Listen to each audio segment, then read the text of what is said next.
So I'm Ellie Michaela Young, and I was appointed as one of the DHS Teaching and Learning and Continual Development Officers alongside Fiona Anderson in January this year, and Fiona is in here. You can wave. Thank you, Fiona.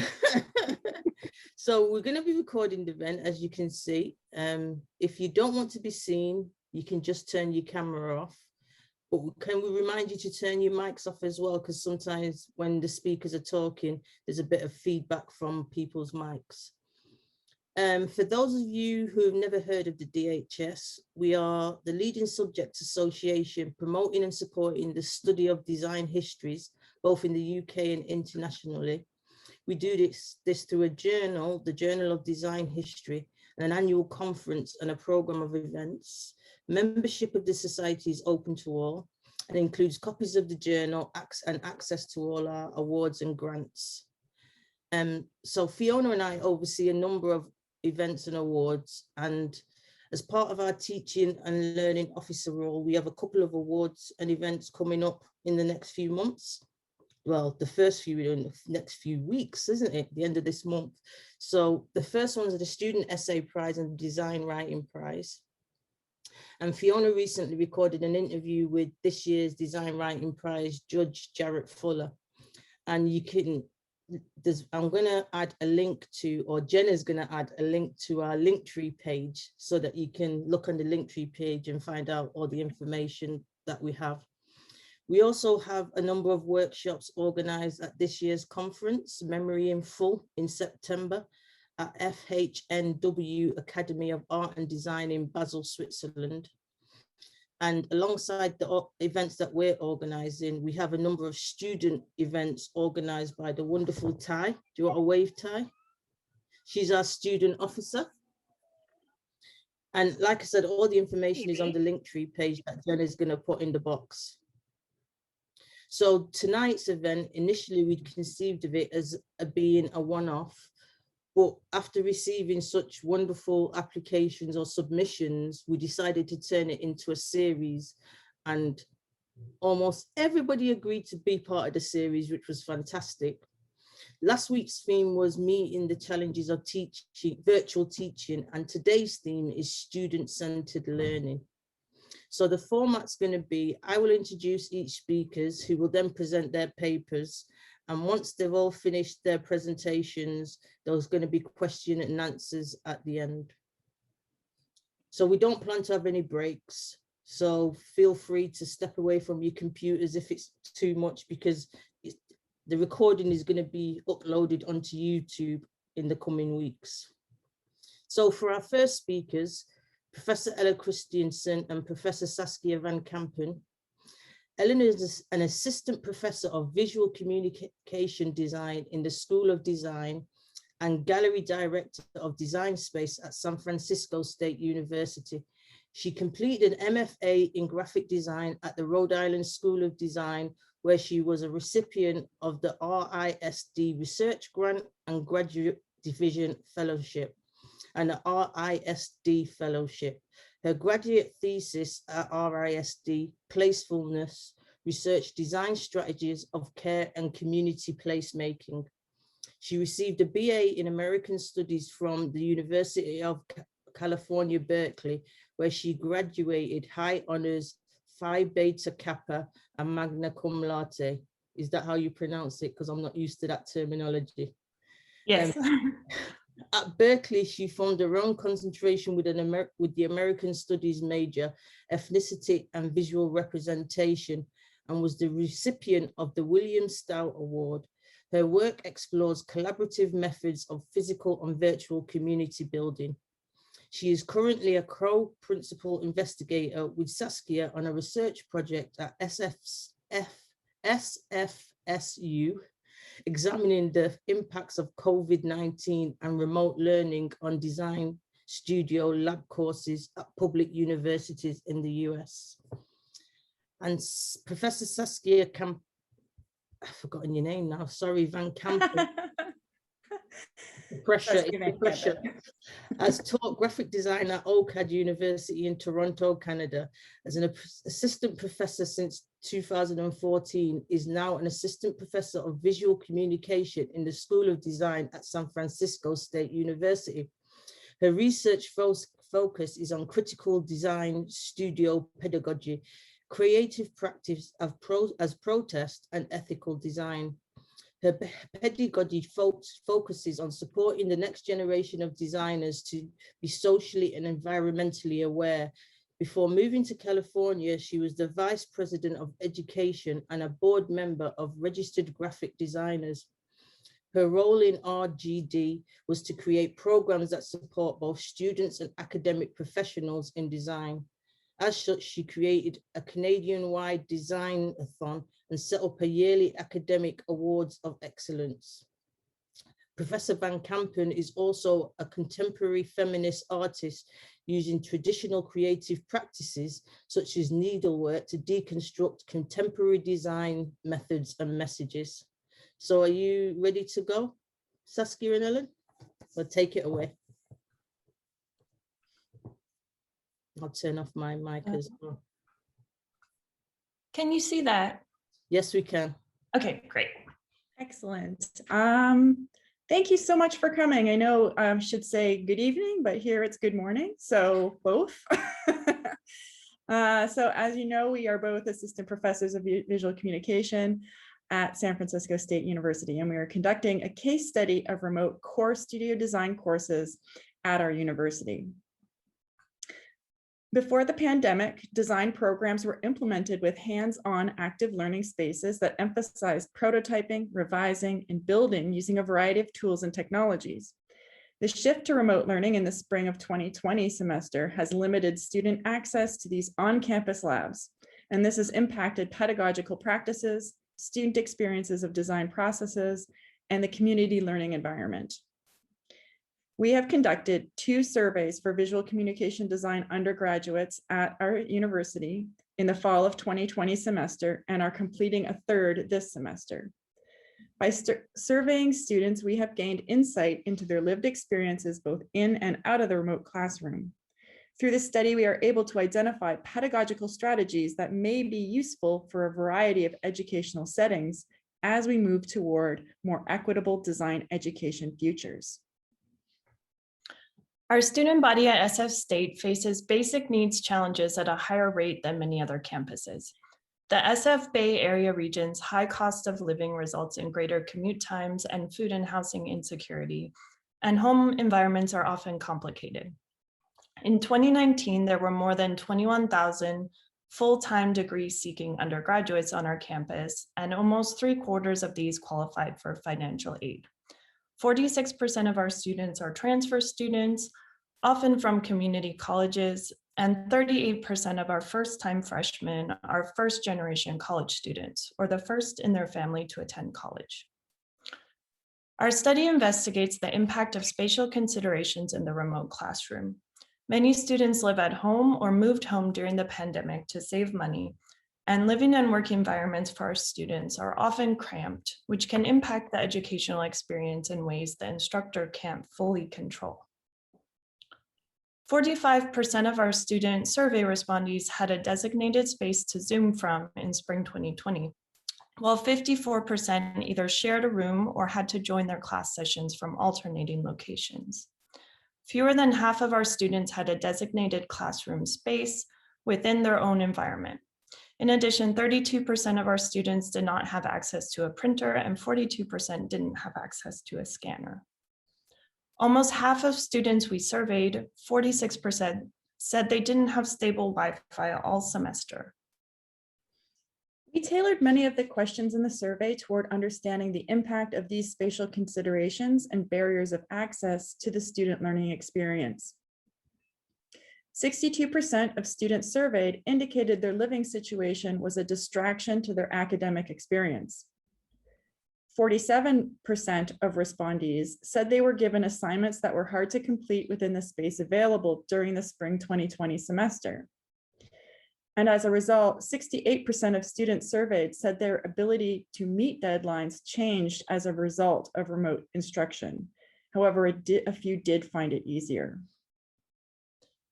The pandemic has had a deep impact on students' mental health in a number of ways, and the extent of this issue was expressed in student narrative responses as a key finding of our study. We wanted to know if pedagogical strategies could help students dealing with a lack of connection, belonging, or motivation by providing a stable learning community emphasizing growth. Our surveys asked students about community building tactics in the face-to-face classroom compared to remote classroom environments. Almost 80% of students surveyed indicated that they had felt they were part of a department learning community in face-to-face classes before the pandemic. Benefits of the face-to-face classroom as expressed by students include proximity, immediacy, privacy, informal encounters, and nonverbal cues. Students commented that these learning situations felt more meaningful, that they were able to read body language, that they felt a difference in energy and immediacy, and that they were able to better collaborate and bounce creative ideas off of one another. Sorry. However, oh my gosh, Kat, go away. However, more than half of students surveyed said they did not experience a sense of community during the fall 2020 semester, despite our best efforts as educators. Students commented that they felt disconnected, that they did not feel they were engaging honestly or fully, and that they most easily felt community when commiserating with other students about the challenges of the pandemic or remote learning. Almost 80% of students polled said community or lack thereof had an impact on their coursework in spring 2020. With collaborative effort, this number was improved to 65.9% for the fall 2020 semester. If students have self-assessed a community environment as this essential to their education, how can we incorporate what we have learned so far as remote educators in order to better create community within the remote classroom? Based on our students' responses, we have identified a number of faculty-led strategies that have had a positive impact on our students' learning experiences within the online classroom. Students experiencing barriers of access expressed how they appreciated being offered alternative formats for final outcomes that took into consideration those without printers, desks, or studio equipment that made it difficult, if not impossible, to create physical mock-ups or prototypes. Students want classes recorded so that if they lose Wi-Fi connection, they can access the recordings after the fact. Many students also expressed the desire for office hours time set aside to help students within the class who might not have access to course materials or who were unable to attend a class session. Students found it hard to coordinate group projects over Zoom with their often complex living environments and work schedules, and indicated that if group projects must be given, class time should be set aside for groups to work together. Students provided a number of suggestions for the best methods to curb student anxiety and help them with their mental health. Students suggested faculty adopt open deadlines so that students who need extra time do not feel the need to ask for an extension, which can be stressful. Most students wanted more opportunities to just work on their assignments as they would have done in a regular studio class. Students also appreciated extra credit opportunities that help them lift their grade without adding too much extra work. Students' preferred method for online critiques was small group critiques in breakout rooms. However, this method is highly dependent on the group dynamic. As this results in student-led critiques, discussion can default to effusive general praise rather than specific feedback. As faculty cannot be in several breakout rooms at the same time, it can be difficult to monitor all conversations and make sure all students are on track. Some students also expressed a preference for synchronous full class critiques, although others felt these ran too long and limited the amount of studio working time, or they found it difficult to concentrate during these full class critiques. Our students also appreciated the use of Box and Google Slides for critiques, as they would comment on their own work with notes or questions and refer back to instructor and peer feedback after the synchronous class session. One-on-one critiques that were organized through the use of sign-up sheets were generally seen as favorable by students who appreciated the ability to choose their own critique time rather than being called on. They also indicated this allowed them to better focus on their work during the remainder of the class session. A key tactic that has worked well in a variety of course settings is to consistently check in with students using Zoom polls or the reactions window to assess which format of critique they would most appreciate during that particular class session. This takes into account the different levels of enthusiasm and energy students may bring to class at the start of the semester compared to, for example, the final exams period. Contrary to what we had expected, students preferred real-time demonstrations through Zoom and to then have the recording of that session uploaded. They explained that they wanted to follow along and ask questions in the moment and then be able to reference the recorded version when working on their own. The annotate feature in Zoom, which allows anyone to draw and write on a shared screen, was an essential tool appreciated by both faculty and students throughout remote learning. Students identified this as the best method of replicating in-class face-to-face feedback. Students were able to take screenshots of the marked up work for later reference. This is also a good way to have students comment on their peers' designs or direct the class's attention to a particular part of the screen or a design detail. Rather than high-stakes, anxiety-inducing graded quizzes and exams, which are often an imperfect method of assessment of design studio skills, we have introduced dynamic self-assessment tools throughout our core visual communication design classes. For key topics such as typographic anatomy and classification, we teach via lecture formats at the start of the semester and then assess how students absorb this information later in the semester.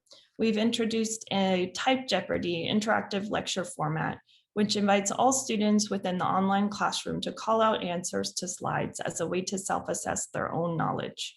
This more dynamic participatory lecture format is ungraded and has proven to be a successful way to reiterate course material and assess in a low stakes format if students are meeting intended course learning outcomes.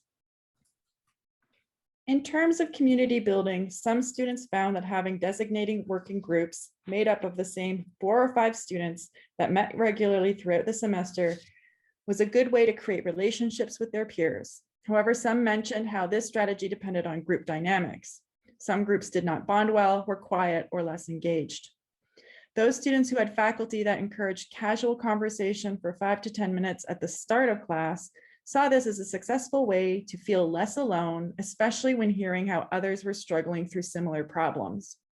Synchronous work periods where everyone worked together quietly was said to help students feel present, connected, and focused. And group activities such as games, exercises, and discussions were seen as effective ways to have students engage in course material, but many saw this as extra work and would have preferred to use the time to focus on their assignments. So the study is not yet completed, and we are waiting for the 3rd survey to wrap up in the next week or so. The analysis of this 3rd survey may illustrate how these strategies have improved student perceptions of online learning and what aspects of online learning can be brought into the fall semester, which will be a mixture of synchronous and hybrid face-to-face and remote classes. Thank you so much for your attention.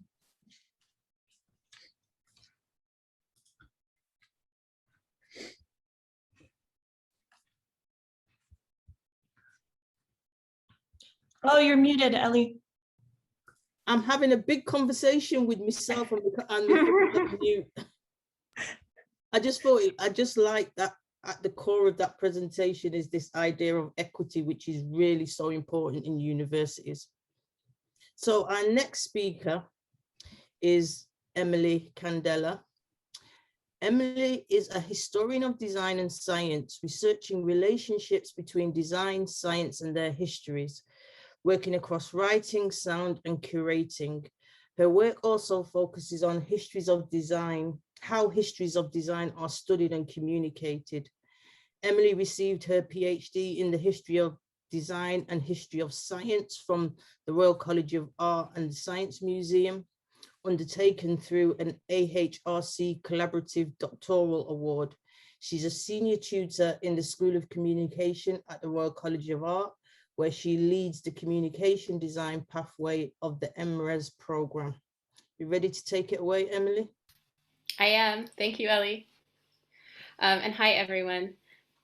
I'm going to share my screen.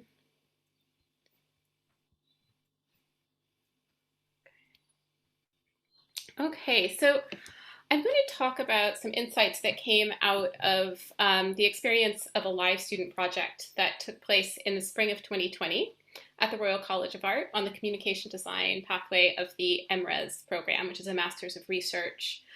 As we went through the transitions of the first lockdown in London in spring of that year, and my focus will be on how the virtual space that we found ourselves kind of thrown into became our subject. That changed the way that students used archives as part of the process of working as communication design researchers. It changed the way they practiced and the way that we worked. And it also made apparent in practice how knowledge associated with communication design research could inform responses to the shifting and challenging situation of moving learning and teaching online during a pandemic, and kind of help involve students in shaping learning and teaching in this environment, which is something that's continued to influence my teaching. So on the MRes program at the Royal College of Art, each year we do a group research project where the entire communication design pathway works together collaboratively on some research. On our pathway, that usually happens under the umbrella of the book test unit, which is a long-running research strand in our school that explores the future of publishing. This is a publication from one of the iterations of that project in 2018, a collaborative student publication that the students worked on in collaboration with the Thomas Matthews Communication Design Studio. They produced a physical book that year.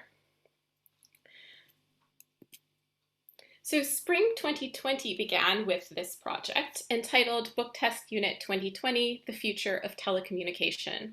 And the project took place in partnership with the British Telecom, or BT, archives. BT is the largest provider of phone and broadband internet in the UK. And they have an extensive archive related to the history of telecommunication. And the project began in February 2020 with a visit to the BT archives. That's where this photo comes from. And a brief to the students to produce a collaborative publication exploring the future of telecommunication. Using the archive, students were prompted first to think about key critical issues around telecommunication systems, questions like what kind of dynamics between the local and the global, of cross-cultural and transnational exchange and power come into play in shaping these systems. How do we network and connect over distances? And the archive was to help us think about how contexts, historical contexts, challenges, endeavors, and failures of the past and present can inform future thinking and design. And the BT archives, like I said, has this vast collection of material on a wide range of topics that can aid research on this subject. It was very exciting and thrilling to visit the archive. They have, for instance, pieces of the first transatlantic telephone cable, photos from an international video conference that happened 20 years before the advent of Skype, and material on radio networks in the British Empire. So each student chose one object or artifact from the archive to think through in association with a key question that they developed under this larger research area of the future of telecommunication. And we didn't know at the time that our visit to the archive was the last time that many of us would see each other in person.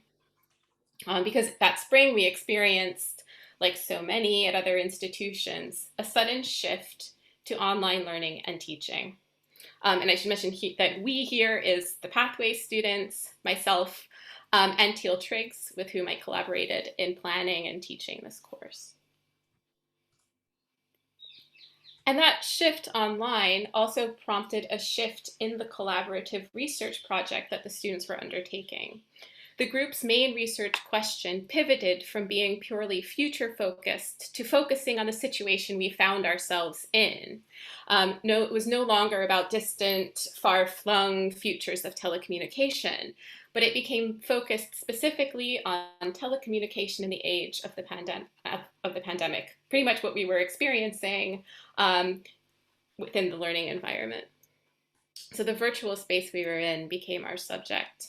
And the research project took on a critical, self-reflective, and at times reflexive quality.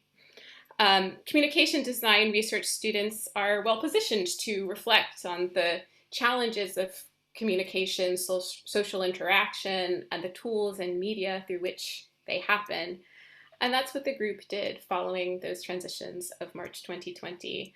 This slide shows a screenshot from their ultimate online publication, Disconnect Communication in the Age of Isolation, which shows how they kind of started to focus in on the present.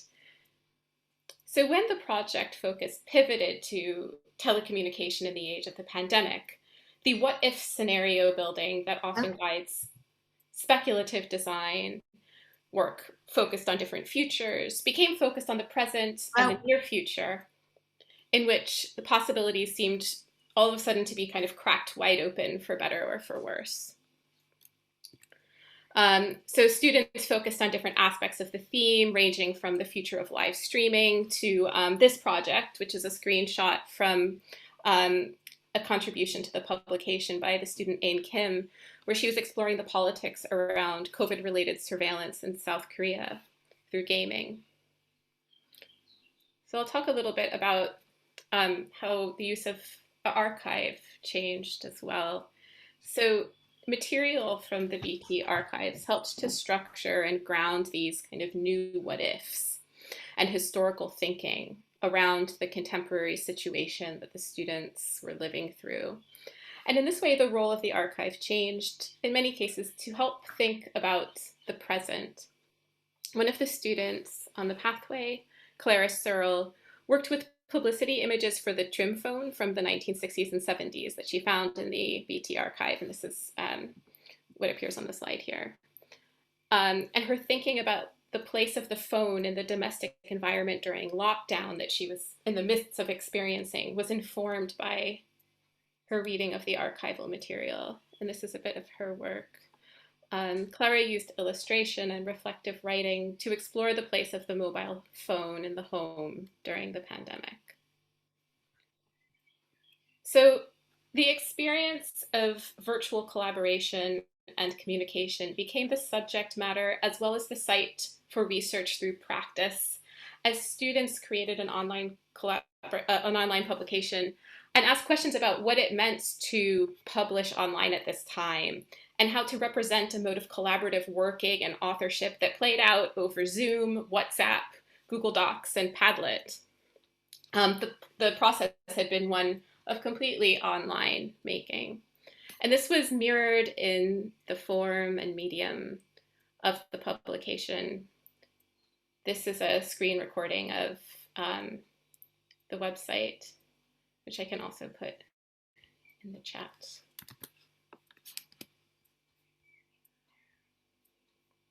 So they developed a kind of non-linear mode for reading and experiencing the structure of the publication.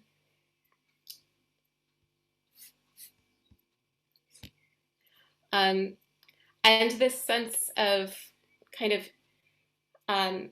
exploring publishing itself as kind of part of the research question came out very clearly in their publication launch as well, where they used Instagram Live not only as a platform, but as a vehicle for the practice, playing with the structures and affordances and frustrations of online distance conversation as an extension of the project. This is a promo video that they made for their Instagram Live launch, which includes clips of videos that they created that are very much based on conversations that they had over Zoom that really kind of touch upon these, in some ways, the disconnect that is created in collaboration, community, and conversation when it's technologically mediated in this way. So in making the project one in which the virtual environment turned into the subject itself, the students also learned through doing an important skill as researchers about being responsive to lived contexts and fluctuating conditions and having to change or adapt their project and their whole way of working while being in the middle of it.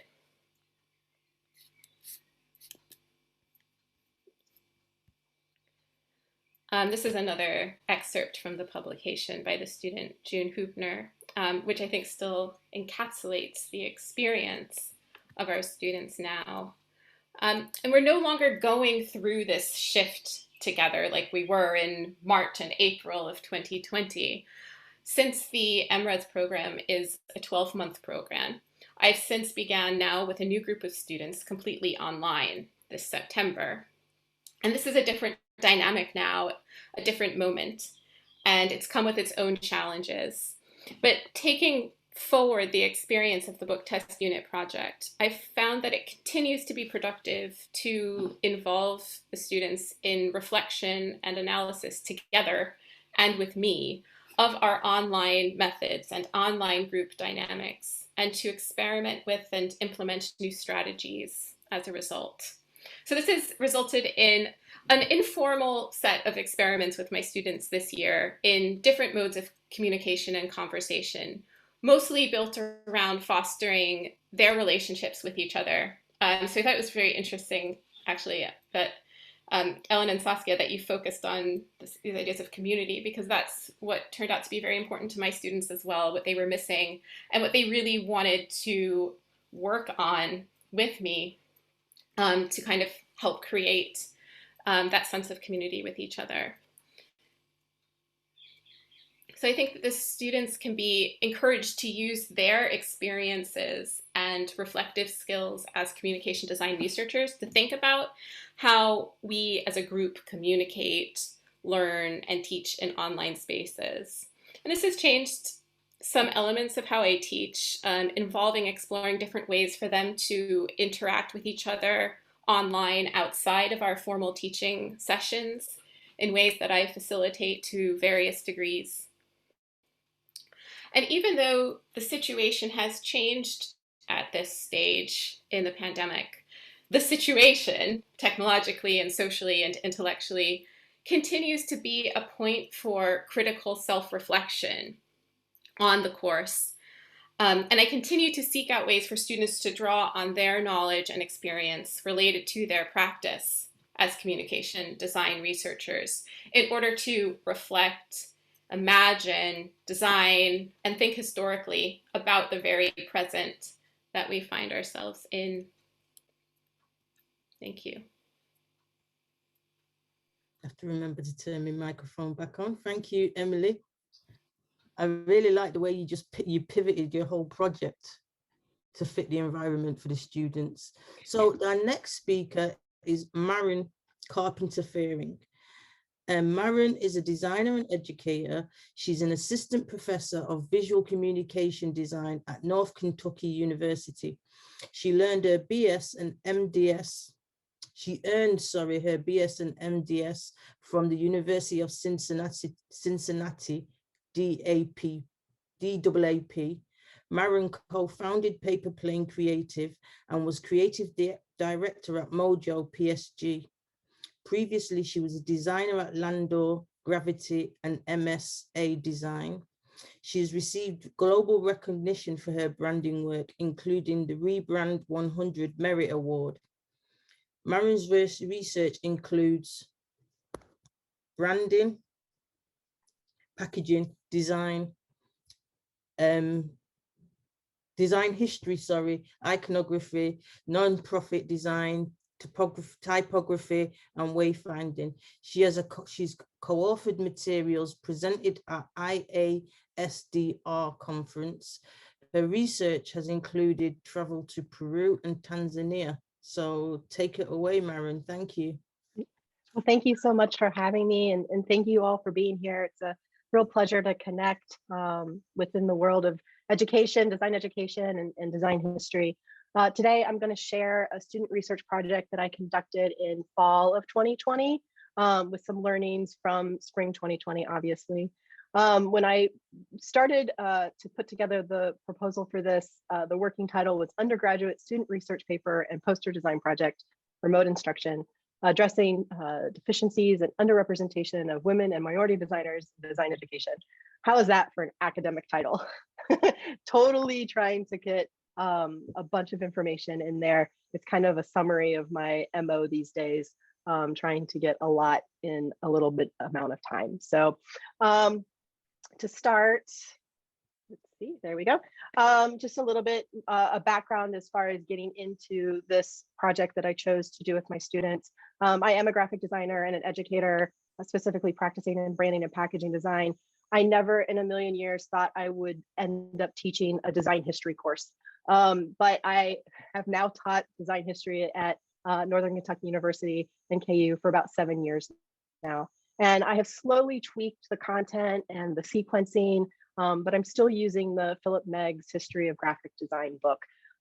So this has been kind of a labor of love for me.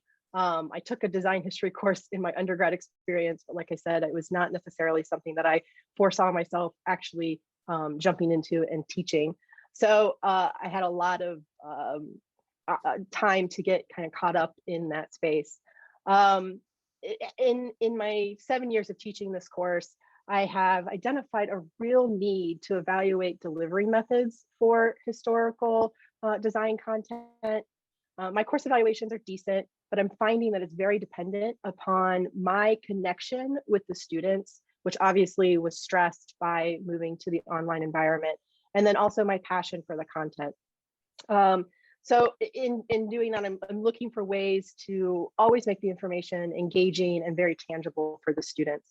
The second need that I have seen in teaching design history is really thinking about diversifying our history curriculum at NKU and just making it more accessible to students. So, you know, something I noticed when I was in undergrad taking a history course, and then something that I've noticed in teaching design history education is just the lack of mention of women and minorities and their contributions to the design history space. I had earmarked the summer of 2020 to be the time when I was really going to dive in and address these two needs. As we all have experienced, you know, my intentions were superseded by the need of COVID and the need to convert all of my classwork to an online environment. So 2 studio courses and my history course. In the spring of 2020, that semester, it was just a total mess. It started out really well, similar to some of the other speakers in how Emily, how you were describing starting your course. So it was off to a great start, but then the shift to online environment and then asynchronous totally threw a monkey wrench into everything. And so, you know, my lectures were too long. I recorded them, they were way too long. Our class discussions were lost.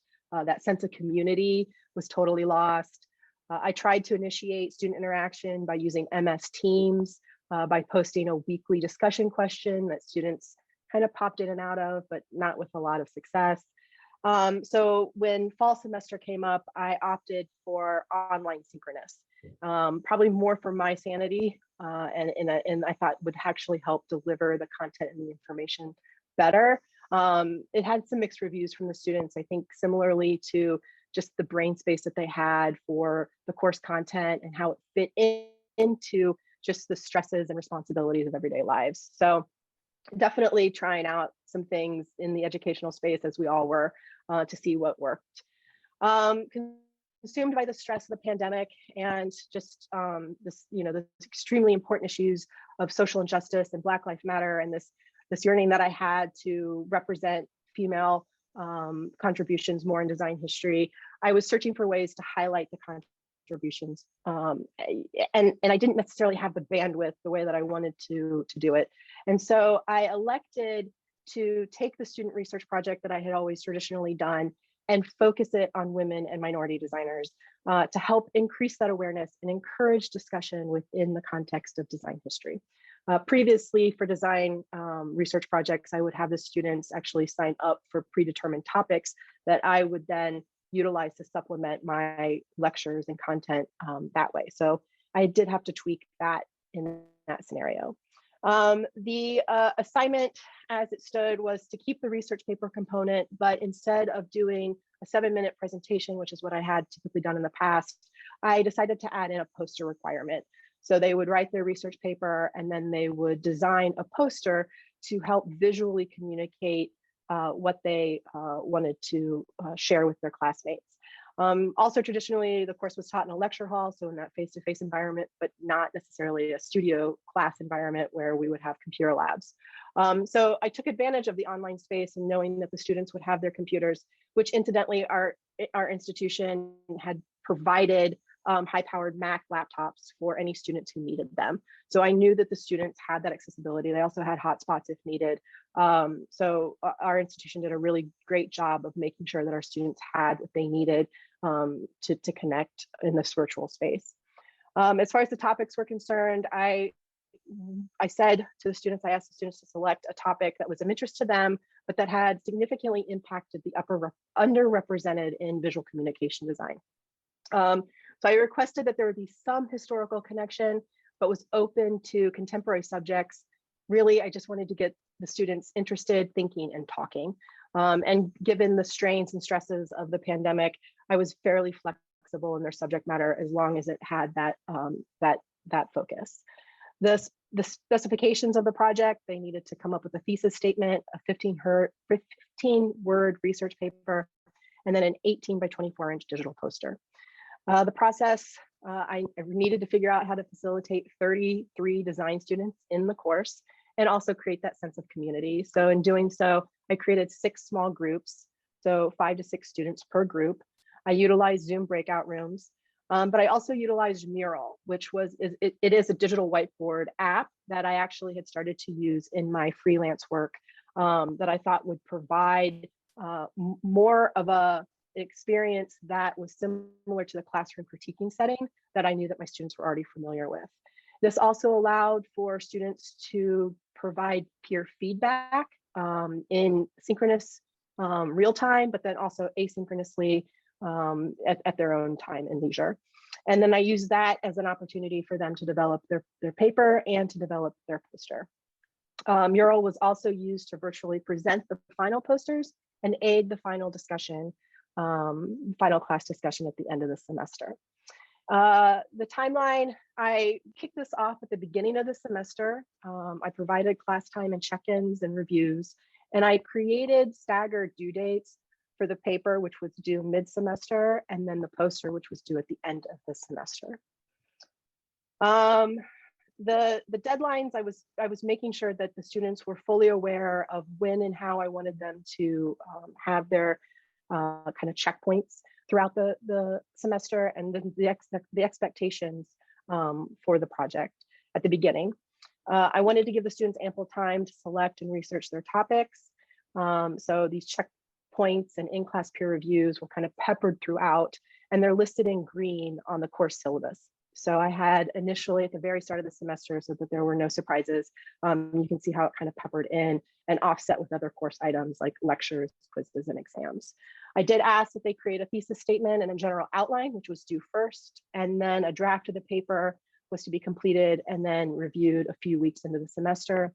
The paper was due before the students started sketching their poster concepts, just to determine what it is that they were going to communicate versus visually communicating it.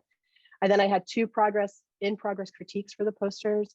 And then the poster was due 2 weeks before the end of the semester, where the final exam would be, just to allow students headspace to study for that final exam.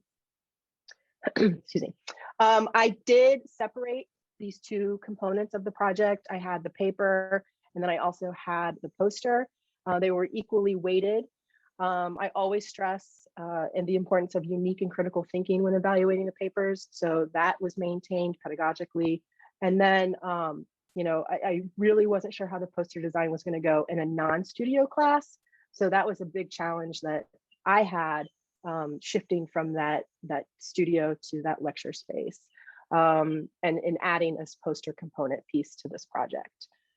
So in the beginning, this probably looks pretty similar to what many educators and probably practitioners have seen. I've got the Zoom session, right, where half of my students have their videos on and the other half are not.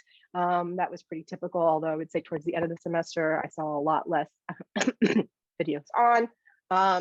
And then this is kind of the introduction of Mural. So on the very first day of class, I had this 2-part activity for the students to help become familiar with the Mural space. I don't know if you guys are familiar with this digital app. I know there are a few others like Miro, and then I think Figma just came out with a collaborative whiteboard space as well. But I structured an icebreaker. You can see in the yellow and the orange and the blue here, where I just asked the question of something that they discovered in the summer, something that they accomplished in the summer, and then something that was still on their to-do list. And this would incite conversation and discussion. And it was just a really good opportunity to connect kind of at that first pass, that first class period. And then I actually had hidden the bottom one so that they weren't overwhelmed by that. But then I revealed that I was going to break them into these small groups that I had already predetermined who was going to go into what group. I think I just did it alphabetically. And then I used the Zoom breakout rooms in order to help students have a smaller space to be able to discuss, as opposed to trying to facilitate all 33 voices at once. But they could all everybody could see the mural board all at the same time. So all the activity that was going on, they could see what was happening in time and space around them, which was really helpful. But then they had their own designated space. And there were some funky things. They came up with some funky group names. So I gave them that activity where they needed to think about what their group name was going to be, and get them at least talking and thinking. So within that, I also created individual mural boards, which they all coincide inside of a mural board or a mural room. So everybody had access to these, but each room had each small group had their own individual board. And I designated individual space for each student to help track the progress of their paper and their poster development. So I created these two zones. On the left was the paper, on the right was their poster. I was really impressed with how quickly the students acclimated to the mural space. They could upload images, text, inspiration, sketches, designs. They could do their PDFs of their papers, which then their small group peers could open and read and comment on. The use of Post-it notes or sticky notes, the virtual Post-it note sticky notes inside of Mural became really helpful in providing feedback. And students really, like I said, acclimated very well in this space. And it was also really good for me to jump in if a student had specific questions or wanted me to take a look at something, I could jump in and see where they were in the progress. So kind of in the process of what they were developing. And then these are the final poster outcomes, really a broad range of topics. So we saw a lot of female designers like C.P. Pinellas, Muriel Cooper, Kim Swift. We also saw a lot of topics like the Harlem Renaissance, so like Aaron Douglas and Charles Dawson. Some of my students were really interested in like larger movements. So like the AIGA census, where it was indicating that only 3% of designers are Black. So I had a handful of students who really felt like they wanted to take this opportunity to explore why or how that might be and use their posters as an opportunity to do that. I had one student who was really interested in constructivism. And when pressed, I said, you know, how does constructivism kind of fall into this women or minorities group? And because when I think of constructivism, I think of like El Lizinski, which happens to be a white male. And she said, well, but in his designs, he is representing females in his designs on an equal footing. So representing that idea of gender equality became something really interesting. And then also I had a student who was interested in mental wellness. And I said, okay, how does that fit into what I'm trying to do here?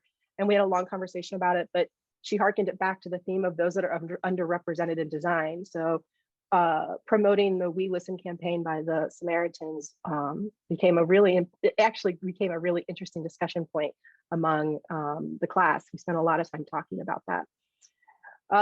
So just general outcomes and reflections.